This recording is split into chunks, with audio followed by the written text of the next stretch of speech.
accolades and the titles that she possesses. The most colorful, true, captured moments I could find to share with you are from very reliable sources. It was a simplistic question that was asked.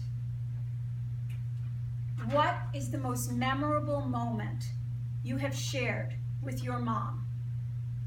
I have 5 quotes.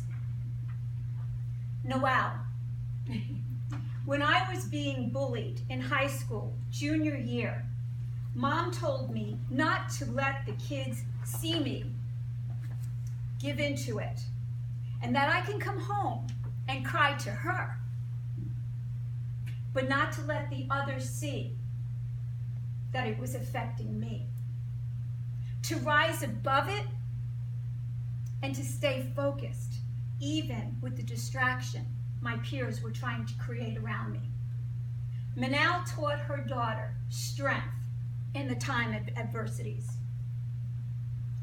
Nadia, for me, I will say that when I was younger, a little heavier, I was insecure, and that my mom would exercise with me at night and make me feel better. She encouraged me by her example to live an active life, but always find time for exercise. Manal taught her daughter the value of an active social life, but to take care of the body, which is your temple. Kareem, when I was a young boy at the time, when Tata, his grandmother, became sick, I was crying because I wanted a toy. Mom told me not to cry about things that don't matter, because there are plenty of things in life that will make you sad. Manal taught her son not to sweat the small stuff.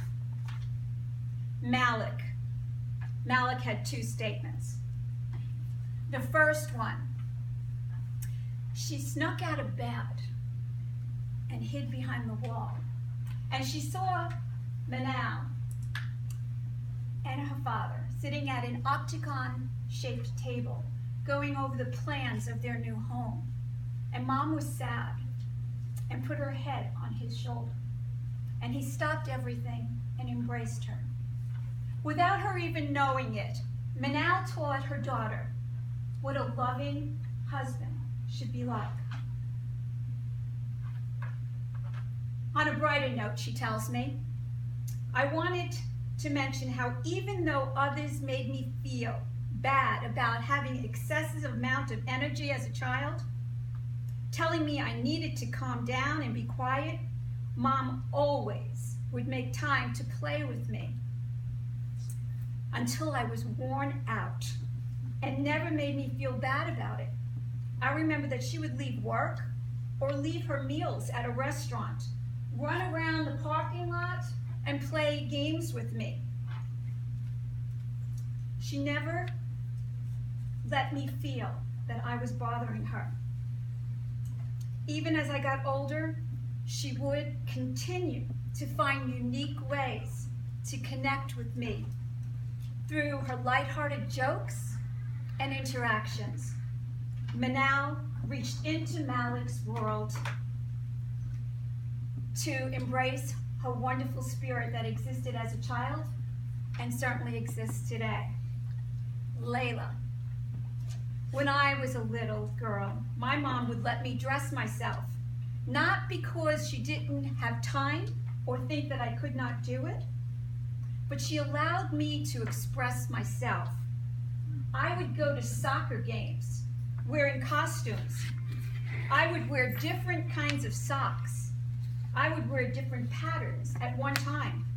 My siblings would always try to tell me to change my clothes, and then I would look back at pictures and say, did I really dress like that? I would figure myself out. This is why Mom allowed this. I truly believe her allowing me to express myself through the ages where others try to look like everyone else has helped me in the person I am today. I have always had no problem sticking to my individuality and creativity to keep my uniqueness alive. I am grateful she allowed me to dress myself. It has helped me grow into my essential ways. I think that is exactly what Mom wanted for me. Manal gave her daughter the opportunity to express herself freely. Those are her 5 children. Those are her accolades, achievements, and awards in her heart. There isn't anyone in this room that can't say she hasn't brought that same spirit within our lives, teaching us to excel, to learn more, to believe in ourselves, sometimes to the point where you're exhausted. So, the typical toast is I would be asking you at this moment to raise your glass in honor of Manal. There isn't a typical bone in that woman's body. So, I pondered and I said, how am I going to end her toast? And then I heard Miss Gale's voice in my head. Ron, I did. And she was saying, the phone's ringing, it's Manal. Where does she want us to be next? So I'm going to ask you to rise at this moment and look over at Manal. And there's a cute little mantra I just learned. It was stop, breathe. Where do you inspire me to be? But I'm going to ask you to say, stop, breathe. Manal, where do you want us to be?